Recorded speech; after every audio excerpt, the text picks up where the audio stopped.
Hey, I am Cree. I'm a pre-licensed professional counselor, and I want to help you pass the NCE or the CPCE on the very first try. I just graduated from the University of Memphis with my master's degree in clinical mental health counseling, and I was required to take the CPCE to graduate and then the NCE to start earning my hours toward licensure.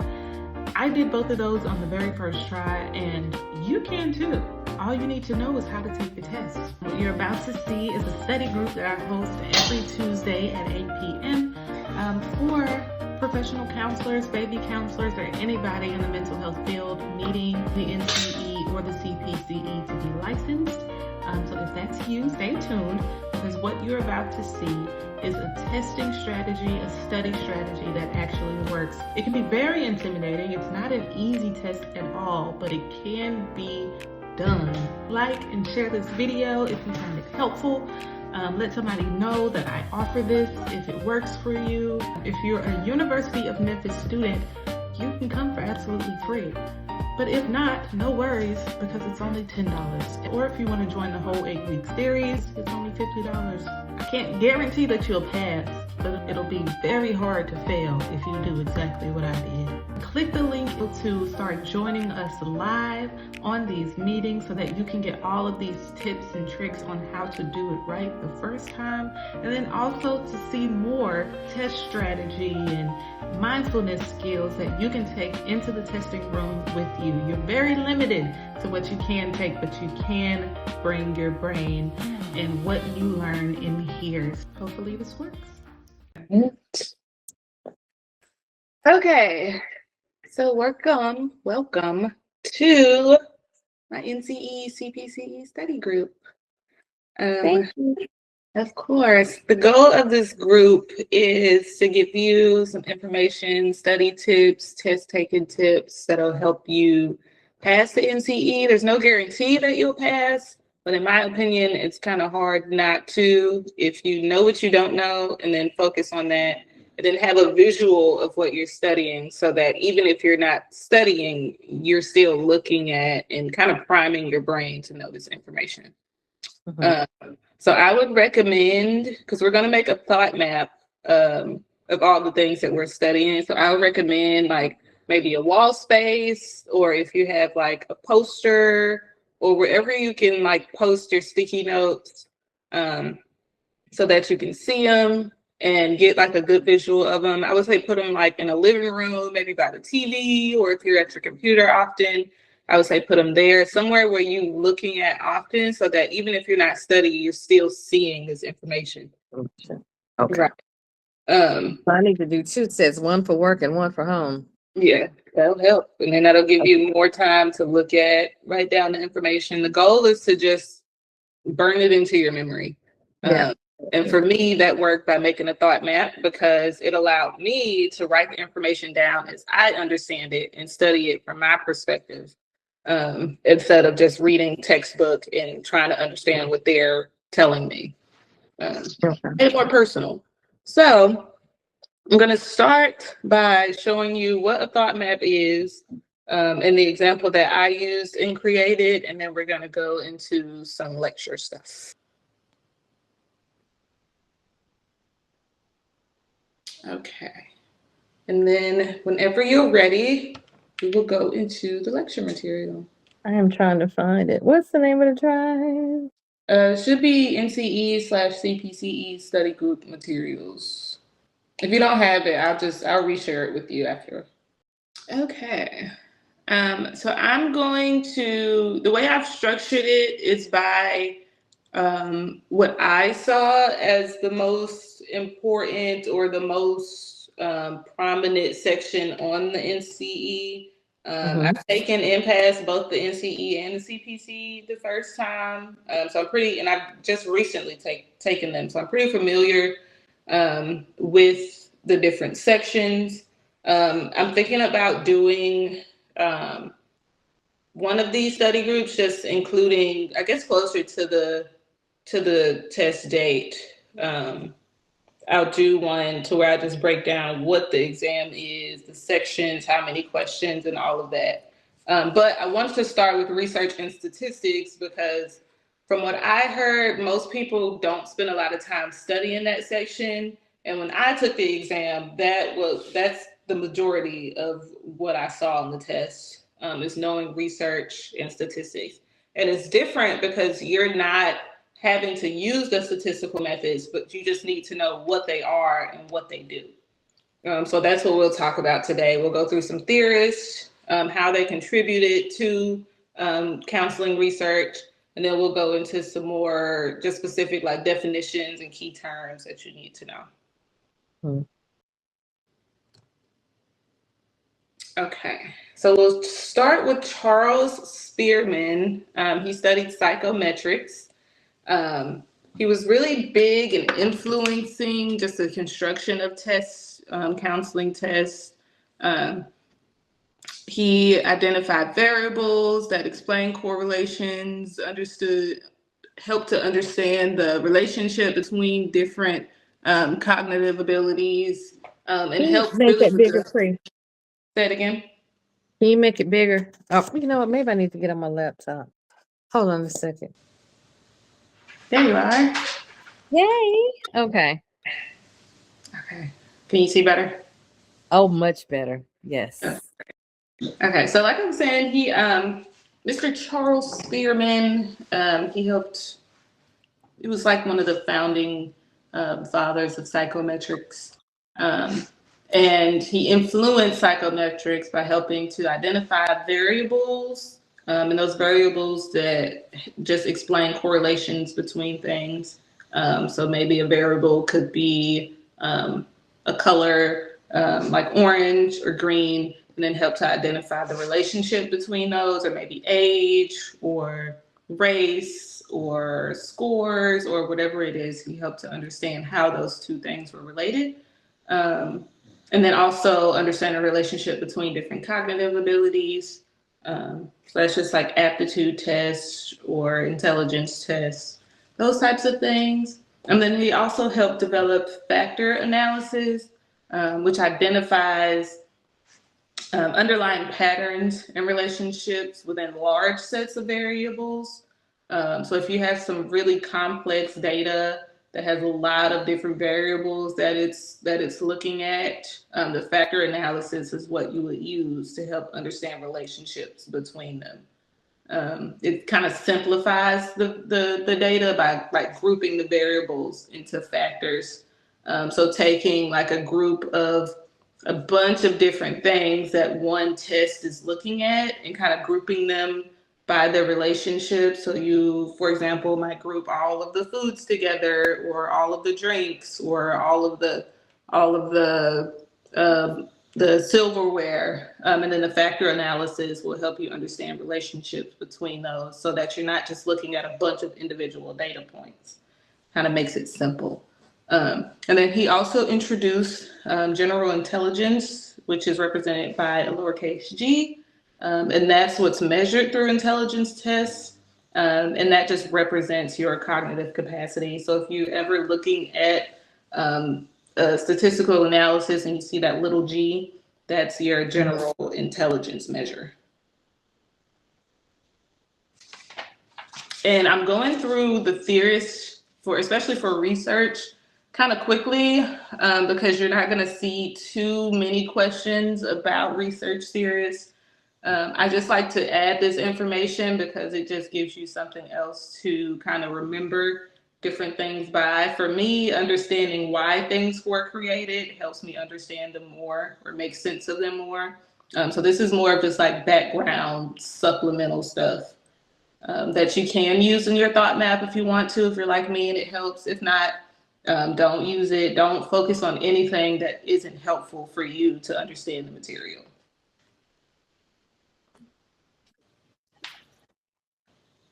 Okay, and then we have Mr. Albert Bandura. He focused on applied research. He used experiments in learning research. He was also pretty influential in like career counseling and just career theory. He's famous for his Bogle doll experiment, which looked at how children imitate aggressive behavior.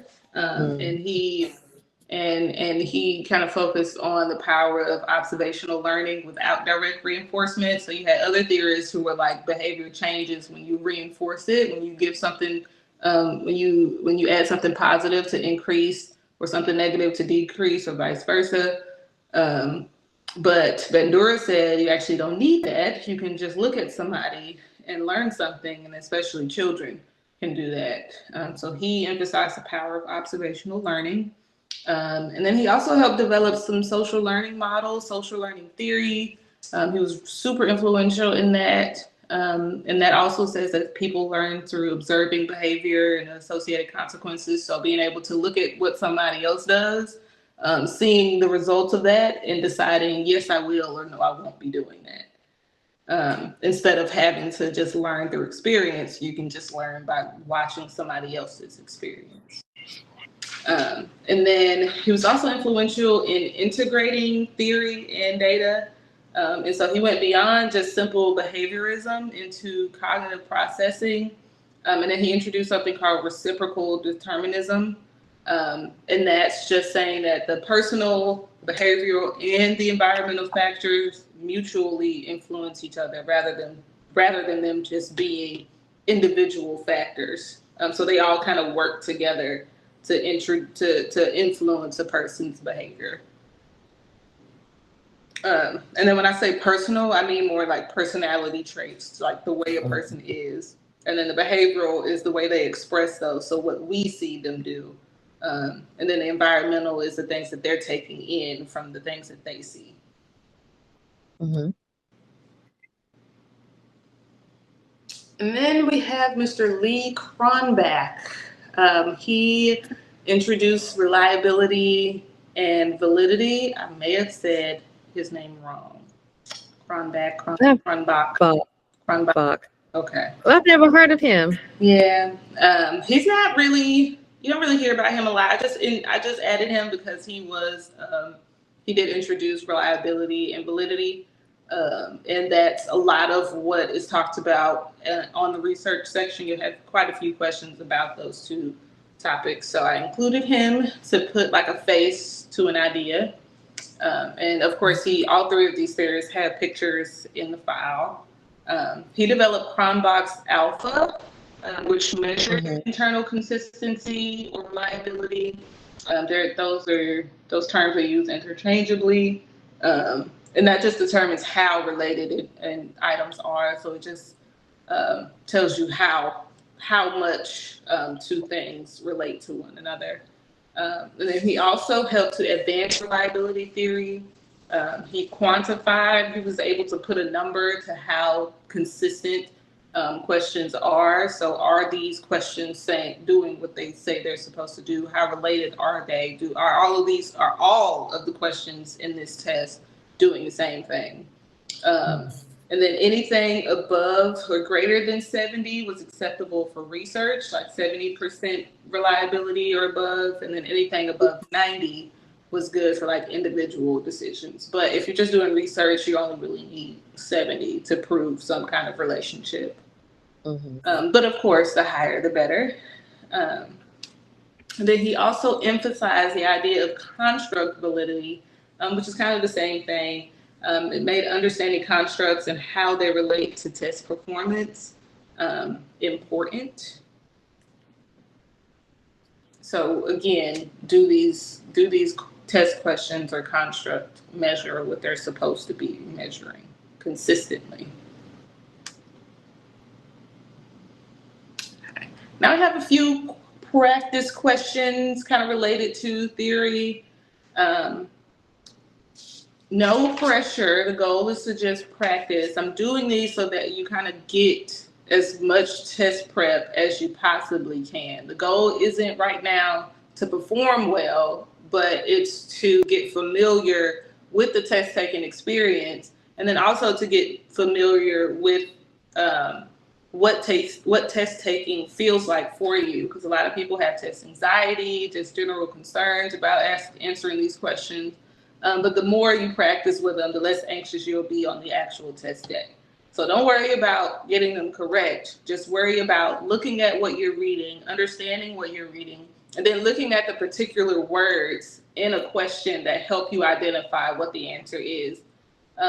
Throughout school, you should have gotten some experience with test taking theories and test taking practices.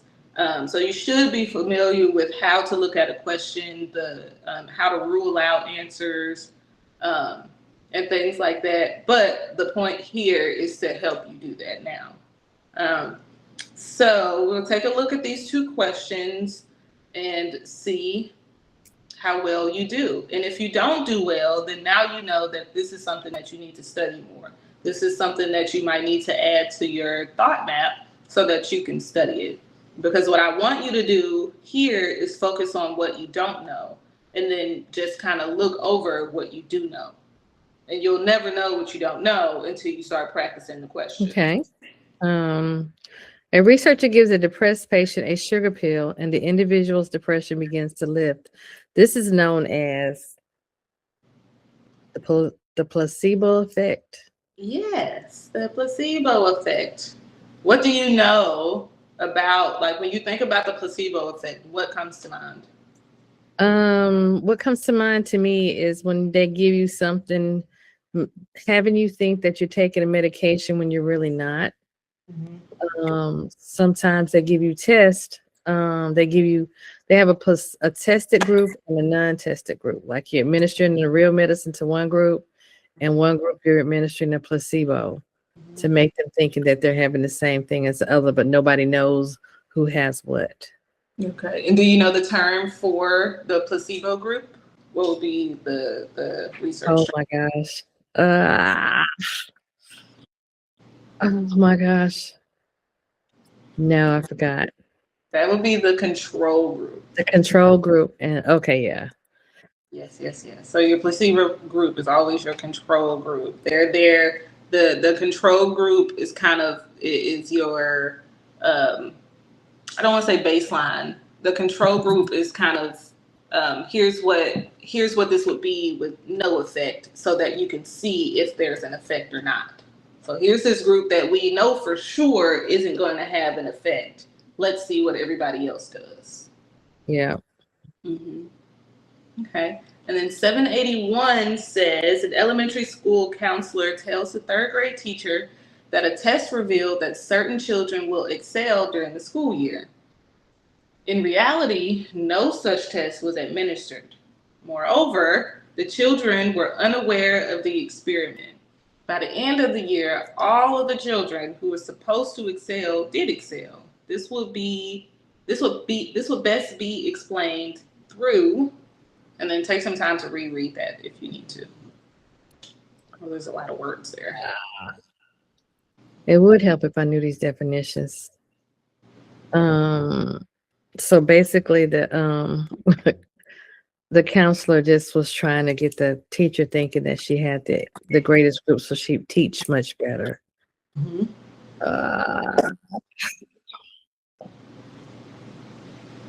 Observer's bias. No. I am guessing, definitely guessing. No, the answer is C. That's the Rosenthal effect, or the experimenter expectancy effect. Wow. And without even having to go through the explanation of why that's the answer, can you look at that answer and tell me, like, what words gave it away? Oh, experimenter expectancy effect. Right. And so I chose these two questions specifically because on the NCE, and especially the CPCE, you'll see questions that have a bunch of different words. Like all of these, like this is a small story in 781. And so they'll add a bunch of different words to kind of throw you off. But I took the habit of first looking at my answer choices and then going back to read the question, especially when they're really long like that, because the answer will sometimes be in the individual words. So the experimenter expectancy, and as you explained it, you described experimenter expectancy. Yeah. Right? And so that kind of gave it away. But in something like 779, words like sugar pill would give like the placebo, like this isn't even actual medicine. Right. Okay, good job. So I would say add Rosenthal effect to your thought map. Right. I wrote it down. Use one sticky note with the word and then put one under it that explains what it is. Okay. Then we have Mr. Ronald Fisher, who introduced experimental design, and he developed ANOVA, which is an analysis of variance. ANOVA is really important. You will most definitely see a question about ANOVA on the NCE. I had, I think, 2 or 3 questions actually on mine, but each test is a little bit different. But you can expect to see a question about ANOVA. And what ANOVA does, it measures like the mean or the average of 3 or more groups to determine significant differences. And the key word here is 3 or more groups. You will only use ANOVA if you have 3. You breaking up, sweetie. Uh-oh. My internet might be going out. Am I still breaking up? Yeah. Oh no. It's the snow. Okay. Is it better now? Yeah. Okay, great.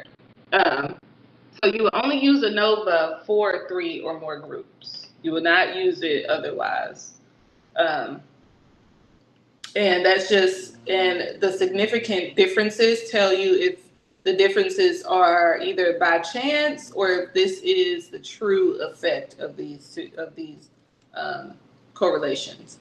And then it also reduces the risk of a type 1 error, which is you accepting a false null.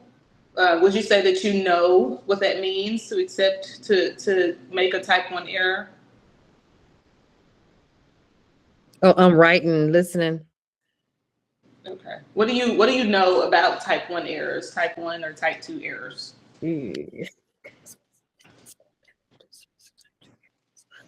I know you have to be completely neutral, and I don't remember. Okay. So not quite, and I'm asking because this too will also, I know for sure you'll have questions about type 1 or type 2 errors. So a type 1 error is when you accept the null hypothesis even though it's false. So you accept that there's no correlation between these groups when indeed there is a correlation. And then type 2 is the opposite. You reject a true null hypothesis. So it says that there's no correlation, and you said, no, there is a correlation, but there's clearly not. All right, so type 2 is when you reject it? Yes, you reject a true null hypothesis for type 2, and then you accept a false null hypothesis for type 1. All right, type 2 reject, type 1 accept. Okay. I'm writing stuff down from a thought map. Mm-hmm.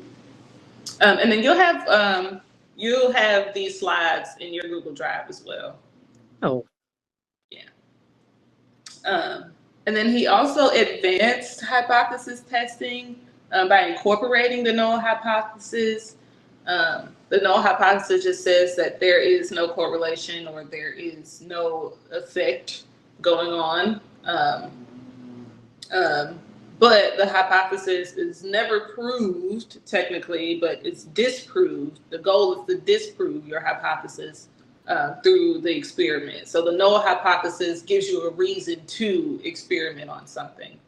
And then it also allowed scientists to test the validity of their hypothesis. So if a scientist comes to an experiment and they're like, I think that water is going to have an effect on how my plants grow, the null hypothesis will say water will not have an effect on it. And the goal is to prove that wrong.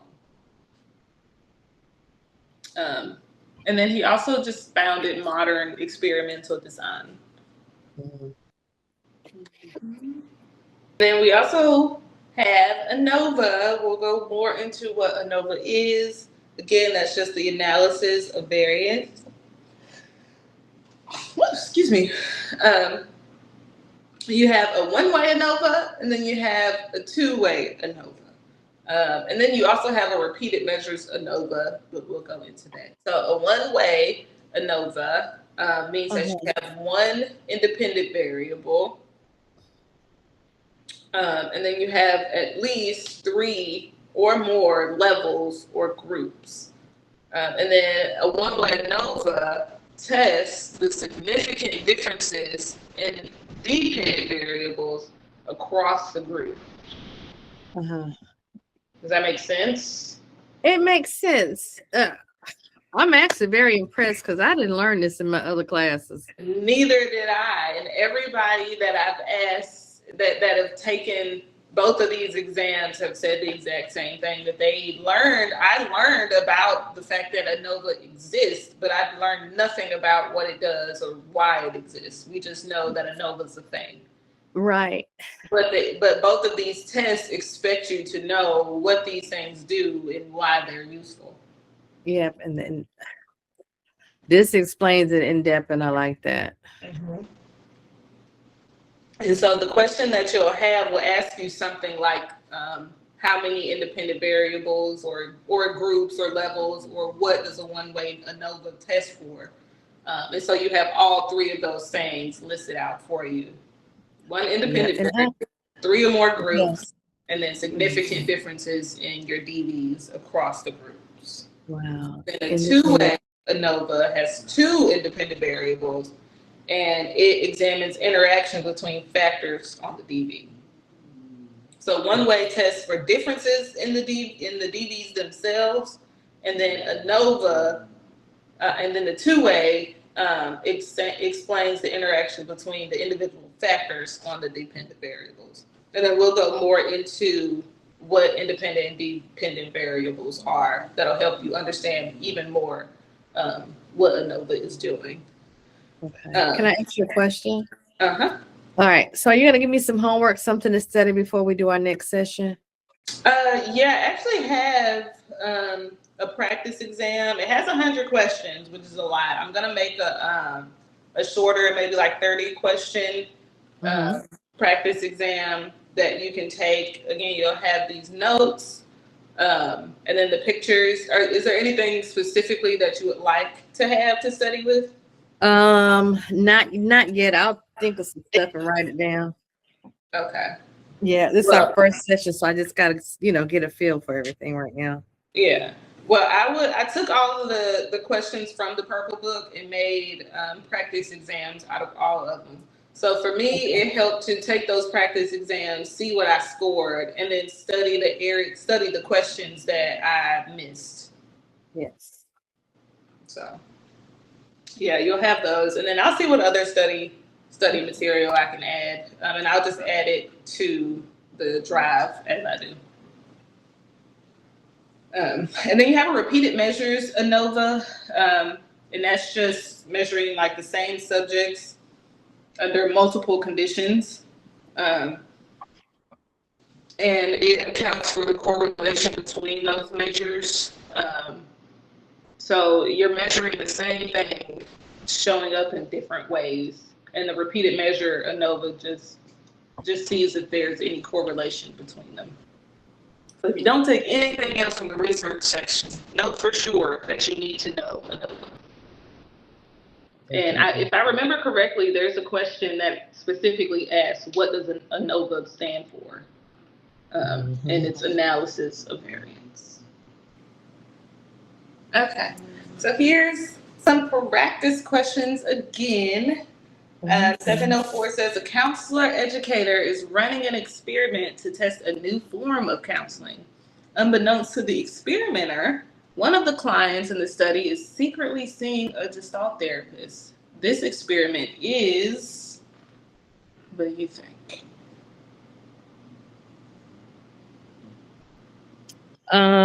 Since they're seeing a Gestalt therapist, that means it's going to be flawed. Yes, good job. So it's C.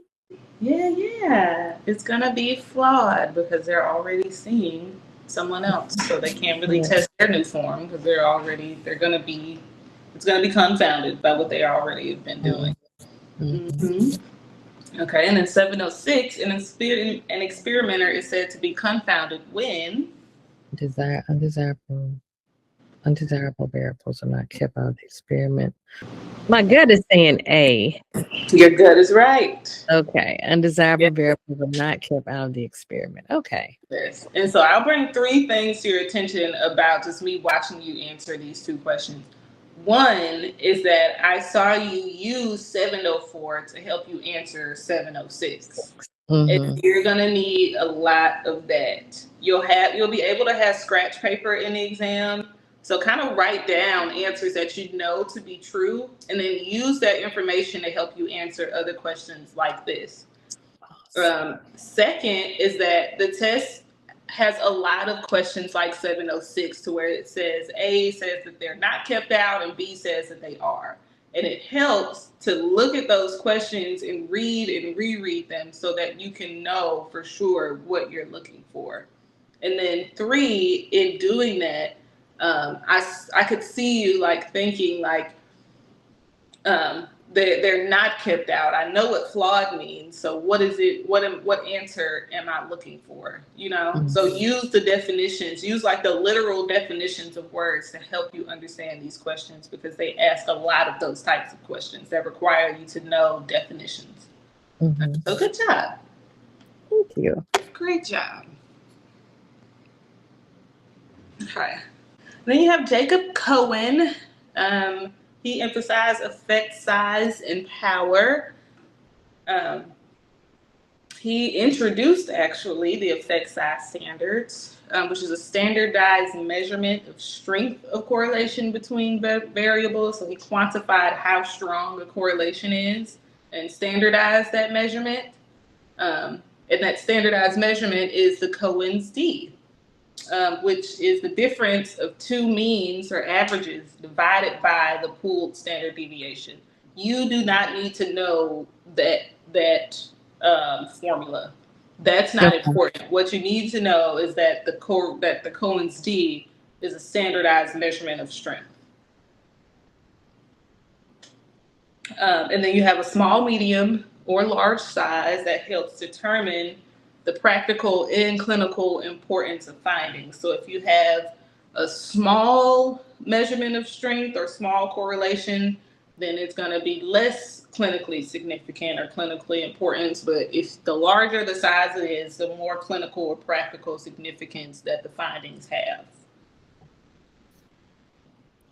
And then he advanced power analysis. And power analysis determines the minimum sample size required to have meaningful effects. So in other words, what's the least amount of people that I would need in order to say that these findings are relevant, that these findings are generalizable?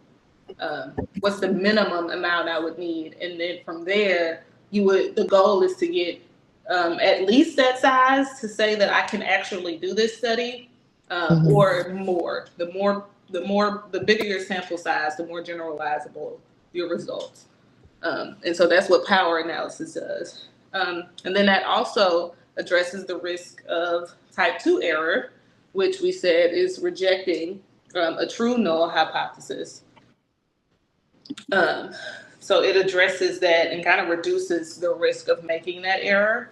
And then he just overall improved how we interpret results, again, by measuring the strength of correlations, introducing the effect size and power analysis and all the things. So pretty important guy. He helps us understand why what we're researching is important. Okay, some more practice questions. Oh, that was quick. I try to include quite a few practice questions, at least 2 for each major section. Again, just to get you familiar with answering these questions. The more practice, the better. Let's see how you do on 21. Type 1 and type 2 errors are called blank and blank, respectively. Lord, I hate when they have the A and B. Remind yourself not to think too hard. And that's my problem. I overthink stuff. Don't overthink it. Don't overthink it. You got a type 1 error and a type 2 error. I know the answer to the second question. Okay. Type 1 and type 2 errors are called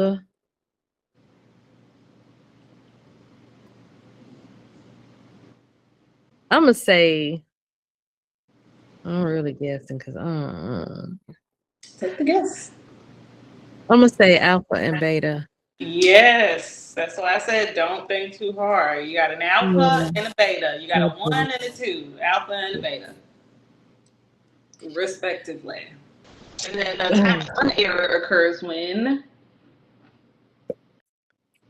You accept the null when it is false. let's see, you reject the null when it's true in type 1. Type 2, you accept the null when it's false. So a type 1 error occurs when a true null hypothesis, when a null hypothesis that said there is no correlation is true, but you reject it. Okay, so yes, your answer would be C. Reject null. Yeah. Okay. All right. True. Yes, I got some studying to do, baby.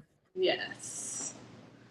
So now we're going to move on to our core research process. And this is a more basic research ideas, but it's just helpful to kind of review them to see what you do and don't know. Of course, you have your research questions, which of course is just the questions that you're posing that's leading to why you want to do research in the first place. What's going on here? What effect does this have? It's your what, who, when, where, how's is something happening. And then you have your hypothesis, which is just what you think about what's going to happen. So what is the difference, or what effects does water have on plants? And your hypothesis says that water increases the likelihood of plants growing. Mm-hmm. Right? And so that's your hypothesis. This is what I think the outcome is going to be. Then you have your variables, which can look like characteristics or numbers or qualities, whatever you're measuring or trying to quantify are your variables. And then you have your operational definitions, which specifies your procedures and expected outcomes. So they're definitions that are operational that tell you what you need to do and what you're expecting. And that just ensures that your data is clear and consistent. So the goal of an experiment or research is for it to be is for somebody to be able to replicate it. So you need those operational definitions to tell other researchers what to do and how to do it to get the same result. Does that make sense? Mm-hmm. Okay. Consistent. Okay. Okay. And so from now on, I think it should go like after every information slide, we'll go through some practice questions. All right. Experimental terminology is independent variable and dependent variable. So what does your IV stand for? What does your DV stand for? IV is the independent variable and DV is the dependent variable. So that is A. Again, be careful for questions like these because they'll give you a bunch of the same thing. If you don't take your time to read it, you'll get tripped. Yeah, I'm looking at that individual variable, dependent, independent, designer variable. You see what I'm saying? You just gotta read. The point is to take your time. It's a time test, so it seems like you kind of got to get through it, but you have to slow down, take your time, and make sure you're clicking the right thing. Yeah. And then 710, in order for the professor of counselor education to conduct an experiment regarding his hypothesis, he will need a blank and a blank. A control group and an experimental group. Yes, ma'am. So that is You C. got it. And then I'll say too that something that almost tripped me up is on the questions that I was kind of unsure about.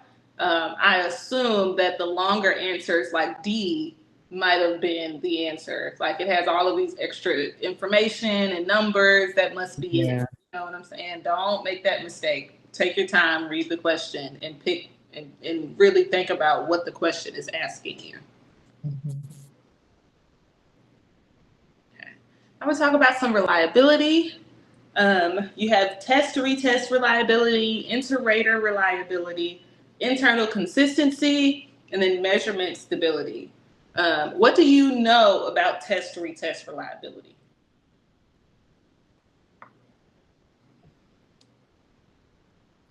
Um, what I can recall is you give the test to the person at the beginning, and then in the end, you retest them with the same test to see if the answers changed. Yes, to see how well these questions are really measuring what they measure. If they get the same score, then it's Mhm. likely that the test has good test retest Yep. reliability. But if it's different, Then it's probably not better. Yeah. right.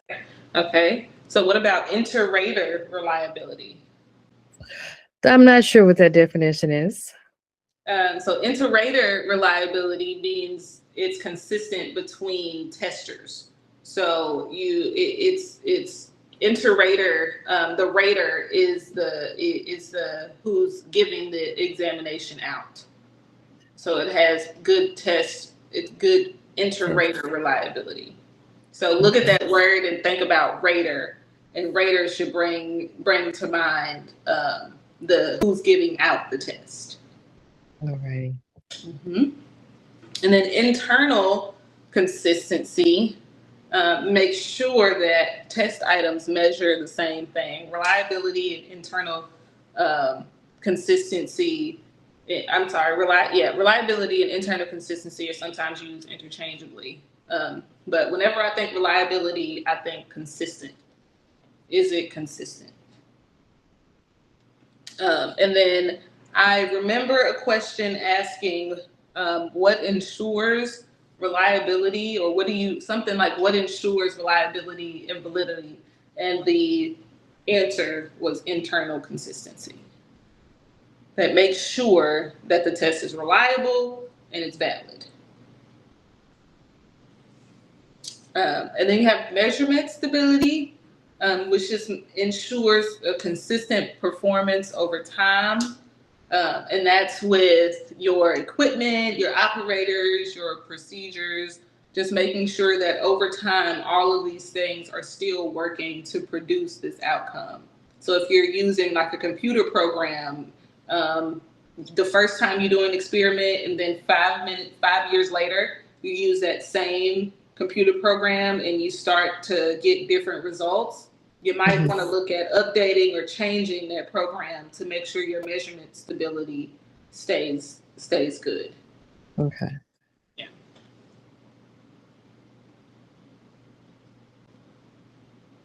Then you have validity. You have content validity, construct validity, criterion related validity, and then accurate measurement. What do you know about content validity? Validity. Ooh, okay, Tamika. Content validity in my wording is that what you have written down is valid. Yeah, pretty much. Is that these questions that you put on this test are actually measuring what they're supposed to be measuring. Right. The content of this measurement is valid. It matches the purpose of the test. Hmm. And then construct validity is the same thing. Are your constructs valid? Are your constructs measuring what they say they're supposed to be measuring? And then you have criterion related validity. Um, and that's when you ensure validity by comparing one thing to another standard measure. So there's usually like a standard measurement tool that most people use, and then you'll test your experiment or your intelligence test or whatever it is to that standard to see if it's measured, to see if it's valid. Okay. And so the biggest thing that you need to know here is that when you think criterion related, you think standard measure. Mm-hmm. And then you have accurate measurement, which literally just means what it says to make sure. Validity is making sure that your measurement is accurate. It's valid. Okay. Mm-hmm. Very refreshing. Okay. Couple of more practice questions. If a researcher changes the significance level from 0.05 to 0.001, then, and here you need to remember your type 1 and type 2s. I'm saying it's B. The answer is C, actually. Your alpha errors decrease and your beta errors Increase. Oh, Lord. the significance level is going down in this scenario. And so the likelihood that you'll make a type 1 error decreases. And the likelihood that you'll make a type 2 error increases. I got to study the alpha and the beta. That's yeah. I was just about to say, so what the point of it looks like it's to understand what that 0.5 and 0.1 means. Uh-huh. But what you really need to know is what a type 1 and type 2 error is. Right. Okay. So that'll be a good note point for your thought map. Type 1, type 2 errors. I would suggest like using some kind of elaborate example to help you understand type 1 and type 2 because they're so easy to get confused. So add something like super outrageous to where like you can't really forget it because it's such an outrageous example, you know. Something as memorable as possible. And then 785 says this IQ test is given to 100 adults picked randomly. How many of the adults most likely would receive an IQ score between 85 and 115? So this question is asking you to understand your bell curve. And I'm going to say D, 68 people. Yes, that's correct. That is correct. And it makes sense because, you know, like 85 to 100 is on the higher end of the curve. All right. That's going to be on your right side of the curve. And so, you know, it's not going to be 99 or 95 people because that's the majority of the people. And majority of the people, of course, aren't going to be at that end. And, you know, it's not 7 people, it's 100 people, you know? Yeah. So, yeah, 68 people. Yeah, use that process of elimination, deductive reasoning. 68 people. And I like questions. You are a good tutorer. Thank you. I like questions like these because they remind you that you don't always need to know the answer to a question. Sometimes you just need to know what the answer isn't. You know? Yeah. Okay. So now we're going to talk about sampling in research design. We've already talked about control groups. So you said you know what that is already. But you do need to know about random sampling. Can you tell me what you know about that? I'm gonna just need you to go through this whole section. Okay. So let's talk about just sampling in general. So when you start a research experiment, you have to choose a population of people that you're going to study. And a population of people is usually pretty large. So if your population is based on demographic and you want to study Asians in America, that's a huge group of people. And so what you'll do is that you'll choose a sample. And to choose a sample out of 100,000 people, you'll randomly select for the significance of your experiment, say your sample size will be 100 or 1,000. You'll randomly select people from that population to be in your sample. And so there is no like, I want to choose this type of people in this area or that area. You'll just randomly choose your sample from the population. So the key thing here is to just know that it's random. It kind of explains itself. Like, you're just randomly picking your sample. And then it goes on to experimental versus quasi-experimental design. And experimental design says that your IV, which is being manipulated, the effect, the experimental design explores the manipulated IV's effect on the dependent variable with random participants. And I put it that way just to kind of give you even more ways to study what your IV and DV are. I get confused on those a lot, of like, which one do I manipulate and which one do I not? Right. So your manipulated IV effect on your DV. And the way I like to think about IV and DV is that my independent variable is just an independent woman. They do whatever they want to do. They move around, they change, they're manipulated, they're shifted, they're able to move around and be manipulated. When I think manipulated, I think like sculpted and moved and changed. But your dependent variable got to do whatever your IV says it'll do. The DV does whatever that IV tell it to do. Whatever effect that IV has, that's what the DV got to do. So that's a good memory hack. Independent woman. Your IV do what it want to do. Your DV do what the IV tell it to do. Yes. And so your experimental design tells that story with random participants. So experiments are random.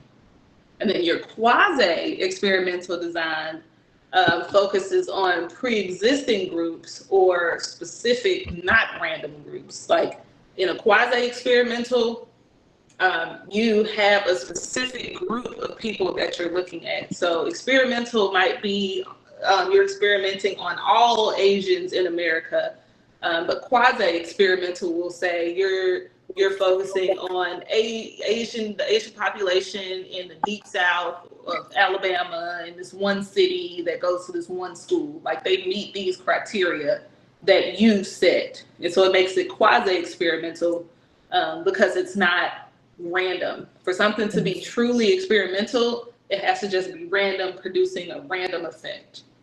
But quasi, you got to meet the criteria. Does that make sense? Yes.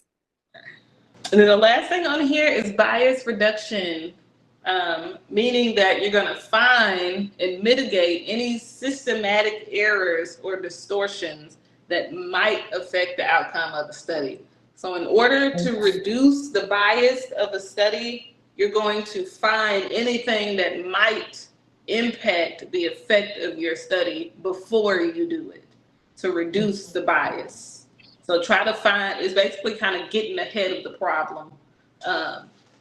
Bias reduction is what you would talk about like in your limitations section of your research paper.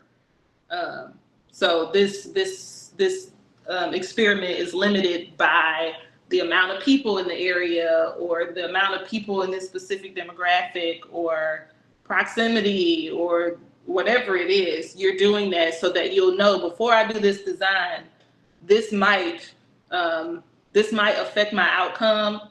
So I need to do whatever I need to do to make sure that doesn't happen.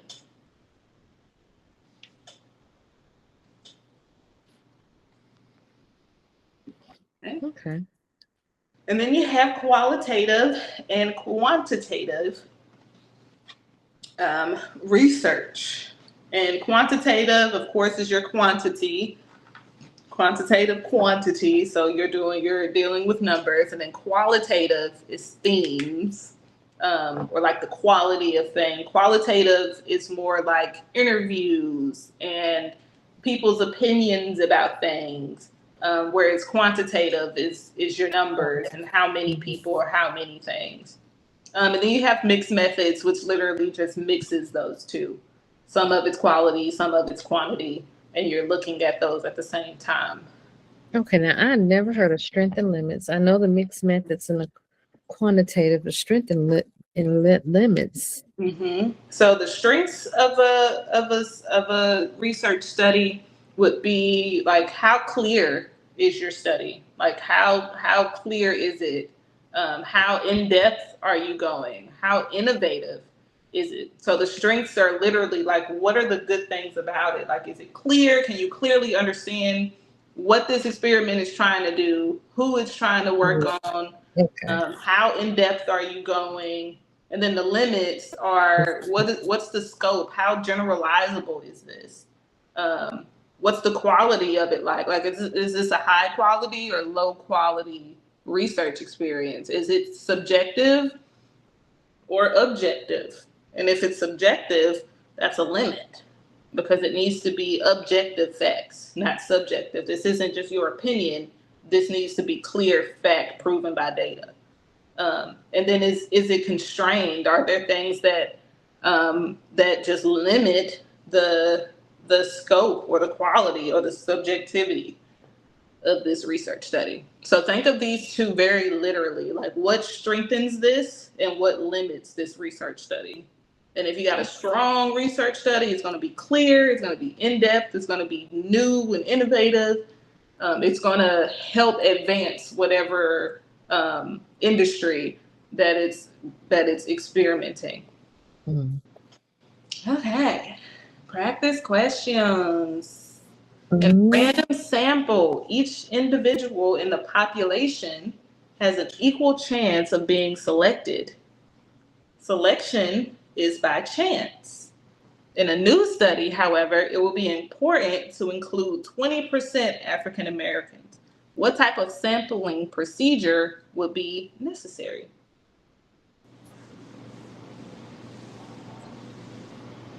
Let's say A.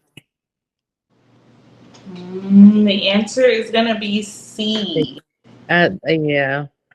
Going to be C. When you think stratified, break the word down into strata. Strata is subgroups. That's like your race, your age, your demographic.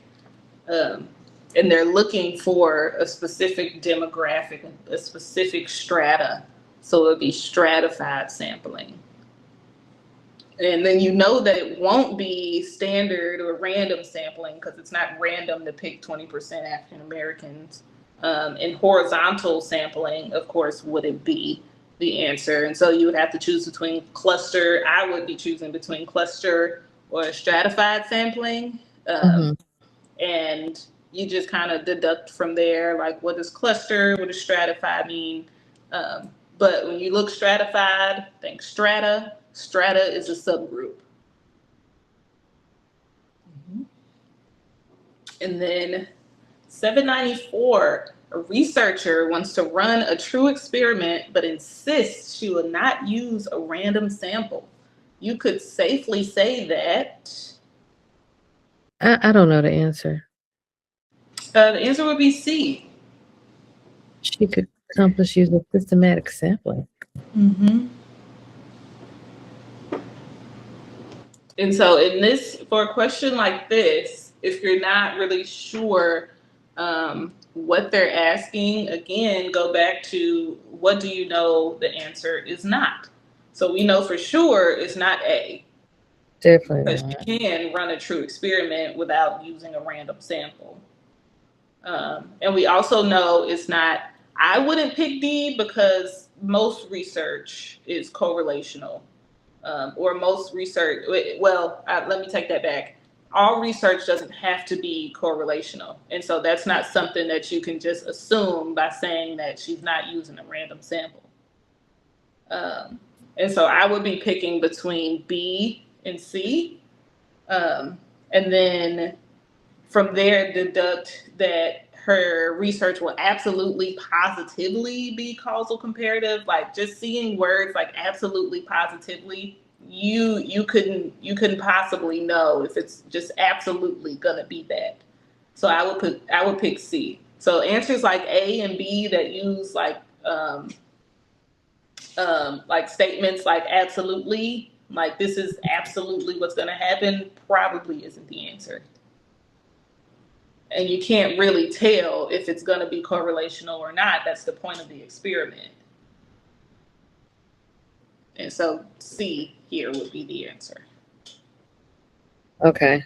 Yeah. C says that she can accomplish this using pretty much any other kind of sample. There's other ways to do this other than by being random.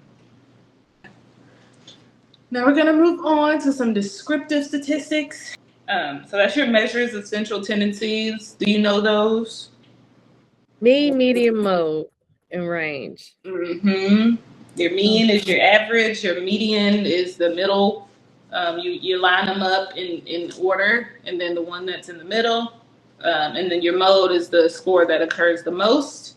And then you have the range, which means that you're going to subtract your highest from your lowest. Mm-hmm. Mm-hmm. And then you have your standard deviation. You don't need to know, again, the formula. You just need to know what it does. And your standard deviation tells you how much a score deviates from the average.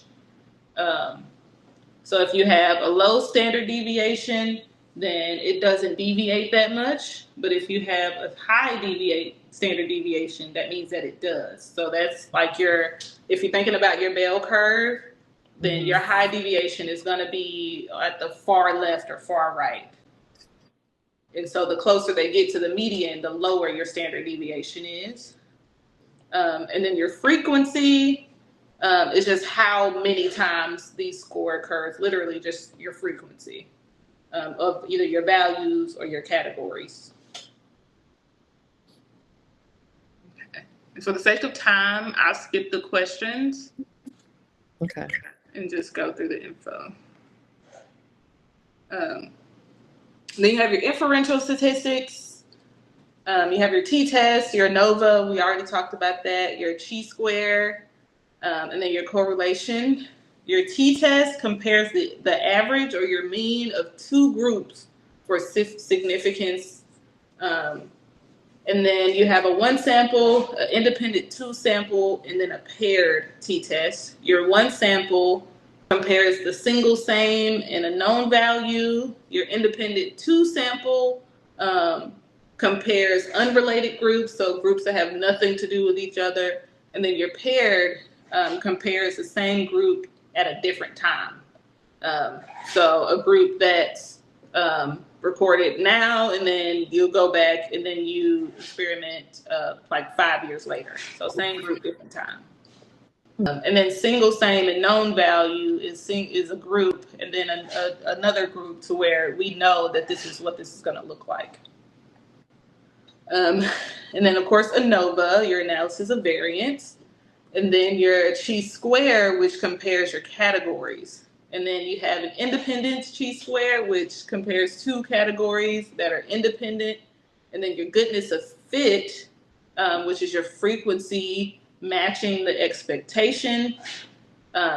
So the number that you get, the frequency that you get matches what you expected. And then your homogeneity, which is your frequency being the same across populations. And then, of course, you have your correlation, which just says two things have some kind of relation or not. I would make sure to put these on your thought map. You will have questions about them. Yeah, that. So I'm gonna have this slide, right? Or do I need to take a picture of it? No, you'll have these in the drive. Okay. Okay. And then these as well, I would put on your thought map, your Pearson's R, which quantifies the strength of your relationship. And so that's your +1, -1, or 0 that you see on statistics sometimes. So if it's a plus, it's positive. 1, it's a negative. and 0, there's none. Positive being there is a strong relationship. As something increase, the other, like as your sugar intake increases, your blood sugar increases. And then the negative correlation says that as your sugar intake increases, your blood sugar decreases, which is false, but that's how you do negative. And then 0, of course, is just no relationship. And then direction is how you approach the experiment. There's not really much to direction. Direction is just how, like, the experimenter being the direction, how they go about doing the experiment. And then your prediction, of course, is what you think, what you predict about. Oh, can you hear me? Okay, I got you. Yeah. What you predict about the relationship. And then your multiple regression is your relationship between one dependent variable and 2 independent variables. So the effect that 2 independent women have on this one dependent. See what I'm saying? Yeah. Okay, and then hypothesis testing, this just goes back through what we've already talked about. Your null says that there's no significant relationship. Your alternative hypothesis contradicts the null, which is the goal of the experiment. And then your p-value quantifies the evidence against the null. So it quantifies your alternative hypothesis. And then you have your type 1 and type 2 errors, where you reject a true null hypothesis or accept a false null hypothesis. And then you have your significance, which is just how important or relevant or just a contribution of your findings.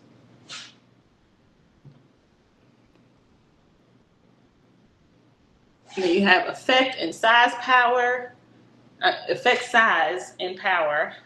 So you have your practical significance, which is your real world relevance rather than simple proof of an effect. So practical significance is how can this information be used for the real world, and not just saying that there's an effect that exists.